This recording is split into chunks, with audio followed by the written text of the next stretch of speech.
Are you looking for the hidden meaning behind Robyn's obsession with collectibles that never age, never grow up, and never leave? There is a certain poetic symmetry in watching a self-appointed favorite wife prepare for her own dethroning by stockpiling doll accessories as if they were strategic assets in a geopolitical crisis. The logic is simple.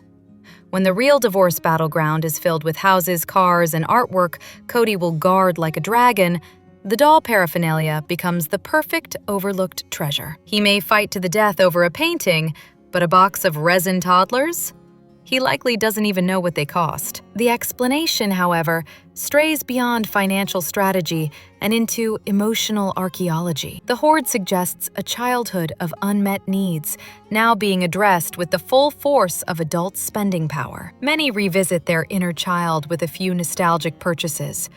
Robyn has elected to do it with an entire warehouse of lifelike companions while dismissing therapy with a wave. Her own product reviews, where the dolls are described with unsettling earnestness, only reinforce the sense that these figures are less collectibles and more surrogate dependents. Then there is the art. According to McKelty, the household has convinced itself that buying bad art is equivalent to hiding money under a mattress. Unfortunately, the market does not share this optimism. The walls are lined with pieces that are less investment portfolio and more cruise ship gift shop, heavy on decorative flair and light on actual resale value. Yet the family clings to the fantasy that someone, somewhere, will one day fight for the privilege of owning their curated tackiness. This illusion extends to the home itself. The decision to confine filming to a single antiseptically controlled area raises an obvious question. What exactly is happening in the rest of the house? The answer, whispered between lines, is hoarding. Not the romanticized collector version, just the ordinary accumulation of things that once promised comfort, but now only ensure that no camera crew can safely walk through the living room. Despite speculation, the dolls do not appear to be part of an elaborate financial scheme designed to smuggle value out of the marital estate. Kody knows precisely how much they cost, which is almost certainly more than what the secondary market would ever return. Their true worth lies elsewhere. Robyn loves them, interacts with them, and seems to view them as eternal children, ones that will never rebel, never age, and certainly never leave. In the end, the doll collection isn't a strategy, an investment, or a secret weapon. It is a monument to unresolved longing, concealed beneath the pretense of craftsmanship and sentimentality. And unlike the art, at least the dolls are wanted by someone. Are you curious how Robyn attempts to erase a 7-year marriage that produced 3 children? Robyn Brown has again embarked on her favorite pastime, revising history with the confidence of someone who assumes no one remembers the past. The latest rendition features a bold claim that she has never lived monogamy, a fascinating statement from someone whose first marriage of 7 years was precisely that. Apparently, longevity and exclusivity no longer qualify as monogamous if they don't fit the current narrative. Equally entertaining is the recurring tale of the endless marriage proposals from an allegedly overflowing queue of monogamous suitors. The story grows more theatrical with each retelling, now resembling a scene in which men stand beneath her window, armed with boomboxes and engagement rings, vying for her hand. The far more plausible reality, a handful of significantly older men offering the sort of polite, non-committal platitudes people use when cornered. Statements akin to, "I'd marry you in a heartbeat," which possess all the formal weight of, "I'll call you sometime." Declaring these remarks as legitimate proposals requires a level of interpretation usually reserved for abstract art. Her selective memory extends to her transition from first husband to Kody Brown. The timeline between divorce and polygamous pursuit is left conveniently hazy.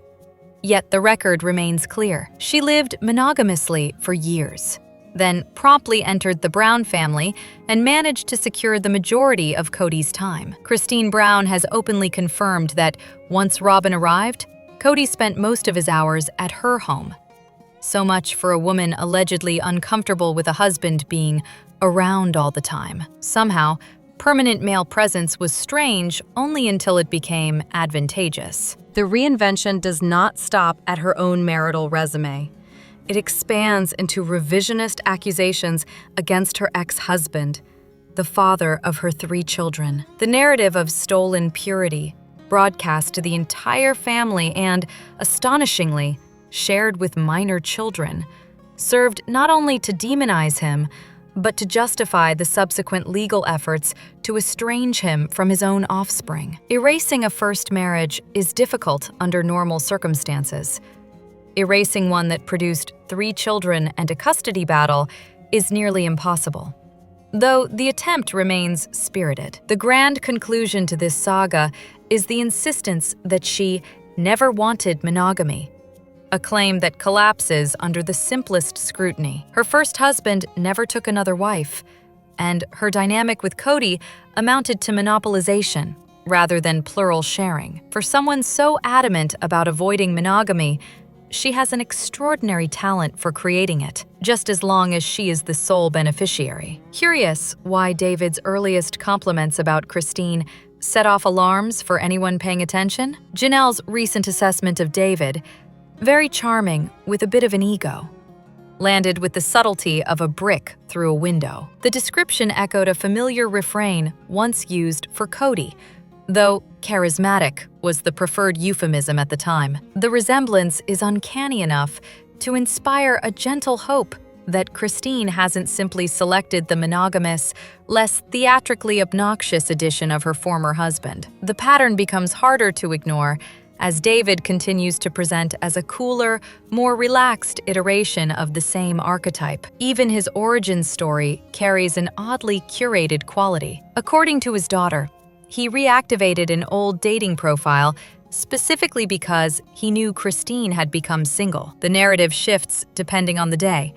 Perhaps he reached out first, perhaps she did, but the intention was unmistakably targeted. A man on a mission, apparently. Yet, for all the parallels, the contrast remains significant. David exhibits a level of emotional maturity that does not require a personal temper tantrum filing system. He manages conflict without performing a full dramatic monologue. He possesses something Kody reliably repels: integrity. In the world of televised relationship dynamics, that alone places him in a rarefied category. TLC seems determined to sprinkle breadcrumbs of insight, finally acknowledging that its audience can, in fact, follow subtext. One such morsel is the noticeable shift in Janelle's tone. The once enthusiastic approval of David appears to be softening, if not curdling outright. Her on-camera remarks suggest a growing impatience, even irritation, as she notes that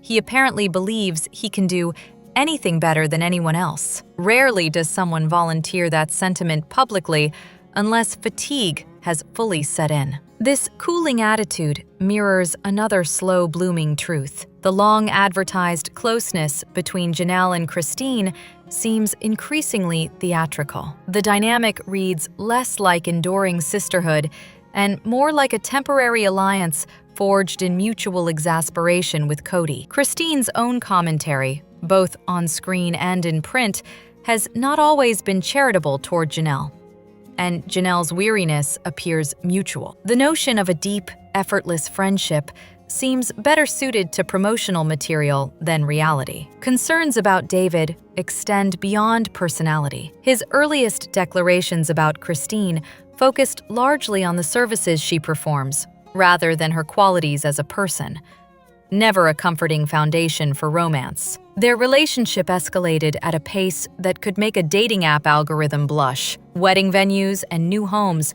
after mere months. No matter how sincere he may be, the decision to integrate him quickly into a child's life was a glaring oversight. Moments of visible discomfort, such as truly physically pushing the adults apart or even biting him, were brushed aside with a grin, as though children routinely announce emotional boundaries with dental intervention. The facade now shows cracks. Observers who once accepted the sunlit narrative now detect shadows. Janelle's pivot, Christine's prickliness, and a growing sense that the glossy storyline is losing its sealant. If the edges are indeed lifting, it may finally reveal what has always been hiding underneath: familiar patterns, recycled dynamics, and a persistent hope that this time, somehow, the charm won't come with the usual complications. Kody Brown didn't lose his wives because they gave up. He lost them because he got greedy. Christine Brown's memoir reads like a case study in devotion squandered. For years,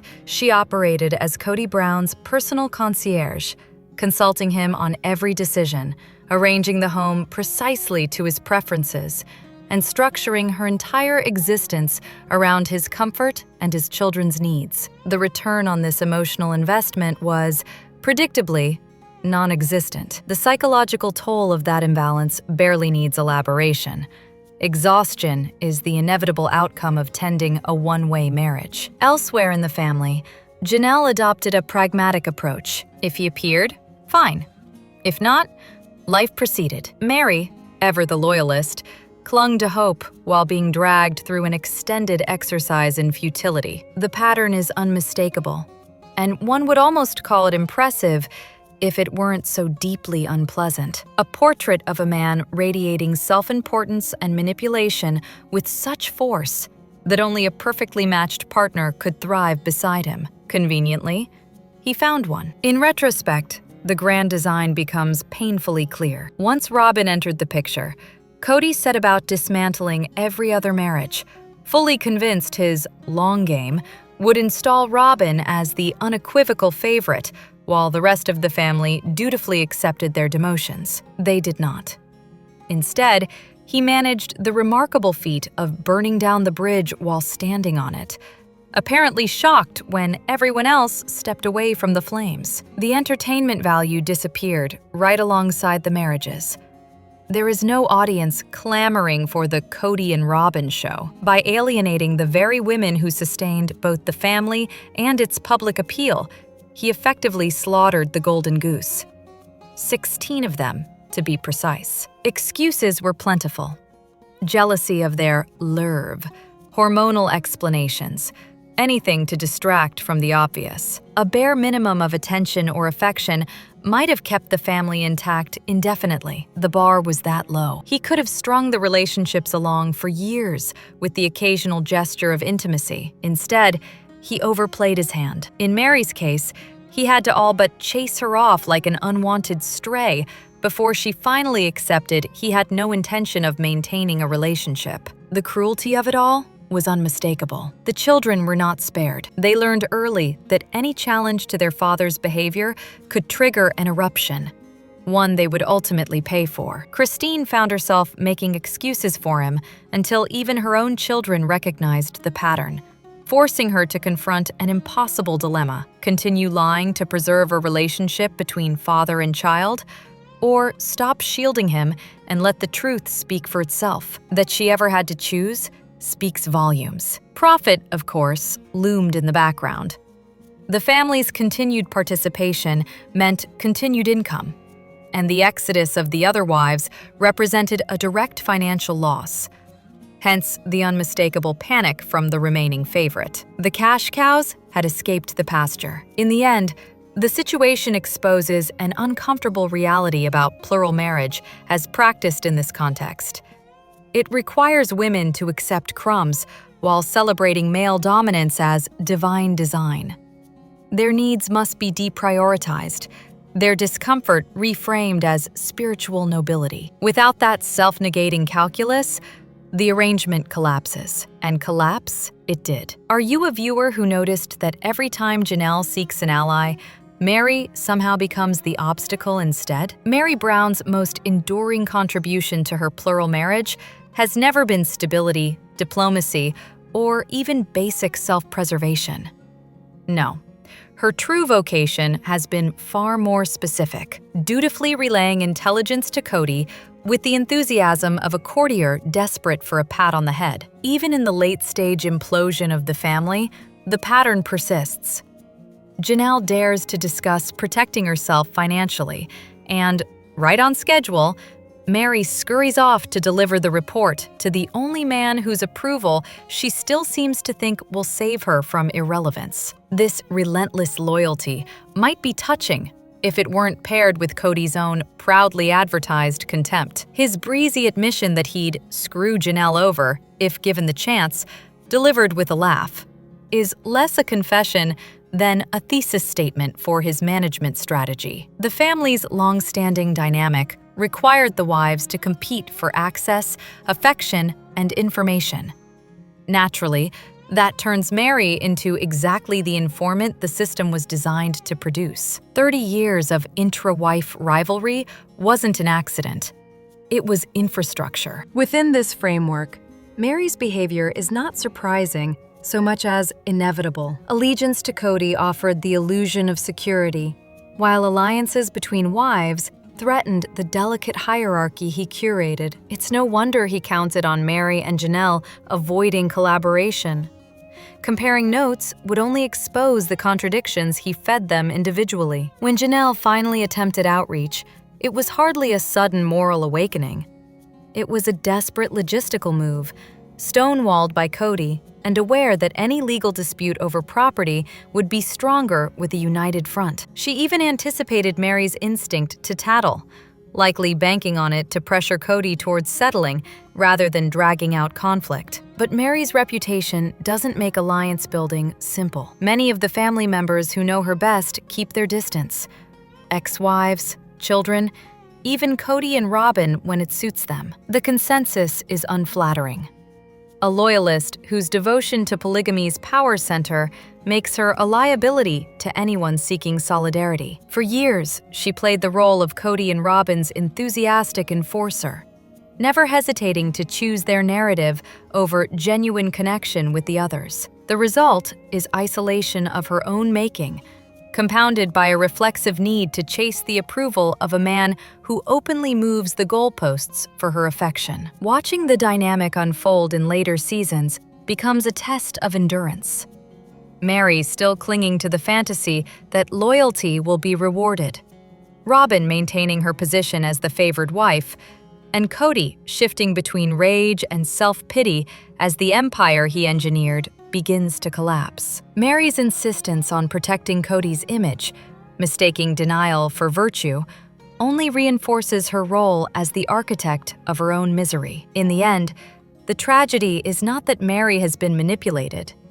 It's that she continues to volunteer for the position long after the structure around her has fallen apart. The lapdog routine persists, the alliances crumble, and the man she defends publicly humiliates her with ever-evolving conditions for the possibility of reconciliation. If this is loyalty, it is the sort that devours the one who practices it. A system designed to pit women against one another produced exactly the outcome it intended. The shock would be if Mary ever stopped playing her part. Here's what they don't tell you about Kody Brown. Losing 3 wives was the easy part. Once the original wives stepped out of the frame, the power dynamic became painfully obvious. Robyn assumed full management of the relationship, and Kody, ever the eager employee, dutifully followed her directives. Vocabulary is policed.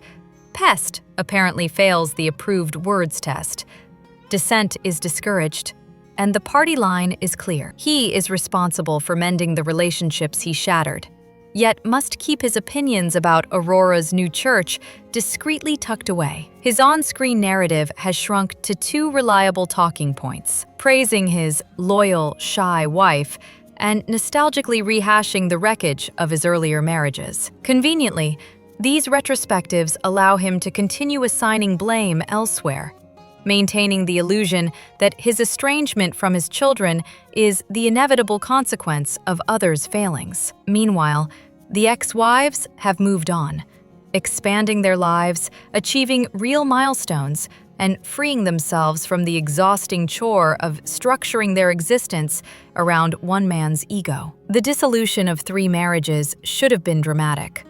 Instead, each separation unfolded with startling ease. Aside from the memorable moment when Janelle delivered a magnificently unfiltered "F you," the exits were quiet. No elaborate theatrics, no desperate attempts to engage in the emotional performance he seemed to expect. Even Mary, in that picnic table farewell, simply accepted the narrative he insisted upon. He did not want to be blamed, and she obligingly obliged. Now comes the next act, the apology tour. Predictably, this is less an exercise in accountability and more a scripted effort to rehabilitate a public image and preserve whatever goodwill still exists among viewers. But the more compelling question is what happens once the final episode airs and the spotlight flickers out, when there is no camera crew to validate his importance, no production schedule to structure his days, and no sprawling family to serve as his personal storyline. What remains? There is the looming possibility that Robyn may not provide enough stimulation for a man who once thrived on chaos, comparison, and divided attention. Her rigidity may become less endearing when it is no longer balanced against the presence of 3 other partners. Resentment is hardly an unlikely outcome. After all, she presides over the household with meticulous control, especially regarding the younger children. Without the ability to contrast her with anyone else, the day-to-day monotony may expose cracks in the union that have long been papered over by the demands of filming. The snow scene attempt at manufactured sincerity did little to bolster their authenticity. Wardrobe detectives have already established that the jacket featured in the sequence had not even been released at the time the episode purported to depict. Customer service at the manufacturer confirmed that the color in question debuted months later, after a devastating family loss and during a Flagstaff snowstorm that would have provided the perfect backdrop for a belated reshoot. The conveniently timed gaming night sequence shares the same suspicious elasticity of the filming calendar. Both scenes function as tidy narrative devices designed to recast Robyn not as the isolating force she is widely perceived to be, but as the benevolent advocate encouraging reconciliation. As for the future, one defining trait offers certainty: the narcissistic instinct that refuses to acknowledge how thoroughly he dismantled his own family will keep him tethered to Robyn. The threat of financial repercussions, if he attempts to exit, certainly adds incentive. Yet the greater truth is that a man accustomed to televised relevance will not adjust gracefully to obscurity. The loss of 3 wives, their children, grandchildren, and the vibrant family life they once represented has already hollowed out the show's emotional core. What remains with Robyn is a far quieter existence, hardly the stuff of a self-styled patriarch's dreams. Fame, attention, money, the trifecta he depends on, will not replenish itself when the cameras stop. And when the final applause fades, he may discover that the greatest challenge of all is learning to live in a world remarkably indifferent to his presence. Never believe a woman has healed just because she repeats a slogan. Some wounds don't listen to catchphrases. Season 19 offers a particularly dispiriting portrait of Mary Brown, who appears to be living in a self-imposed holding pattern while waiting for a mythical man to arrive and grant her life permission to proceed. Her reluctance to commit to her own home or renovate her own business, all because an unidentified future partner might prefer otherwise, suggests a woman outsourcing her autonomy to a hypothetical male authority figure. The effect is less romantic yearning and more a quiet reenactment of the same dependency that once defined her marriage to Kody Brown. Yes, the spectacle is undeniably sad, but the roots of it are not mysterious. Decades in an emotionally barren marriage, followed by the recent deaths of multiple close family members, have left her clinging to the idea of a soulmate with the intensity of someone who has never known sustained affection. Her mantra of "worthy up" seems less like empowerment branding and more like a pep talk directed at her own reflection. The irony, of course, is that self-worth cannot coexist with the belief that one's life only acquires meaning under male stewardship. Yet this belief did not originate with her. It was woven into her from birth by a religious structure that insists women possess no spiritual or practical authority without a man to legitimize them. After a lifetime of conditioning that frames female independence as both spiritually suspect and socially invalid, it is hardly surprising that she struggles to imagine a future she herself controls. Such systems do not merely restrict women, they dismantle them. Kody's own behavior only compounded the damage.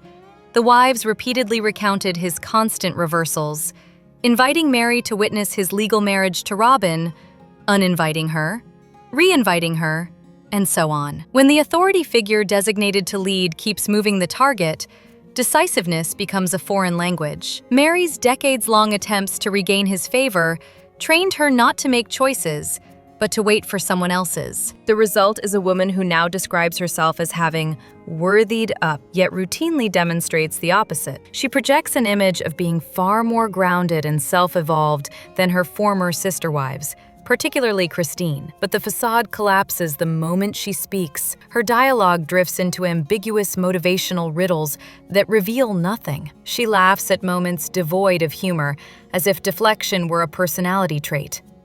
And she refuses to examine the past with any real clarity. Minimizing an emotional affair she insists was solely catfishing, sidestepping the impact of her own rigidity and control issues, and offering only the vague disclaimer that she wasn't perfect. No one expects perfection. Honesty would suffice. Instead of posting cryptic affirmations, she could offer the simplest, most human acknowledgement. Hurt people sometimes hurt others, even unintentionally. That level of candor would do far more to demonstrate growth than the endless carousel of inspirational slogans. There is nothing wrong with hoping she eventually finds a partner who genuinely cherishes her, but meaningful love rarely arrives for those still outsourcing their identity to the next potential savior. Before she finds the man she envisions, she will need to do something far more challenging: locate herself. Subscribe for more.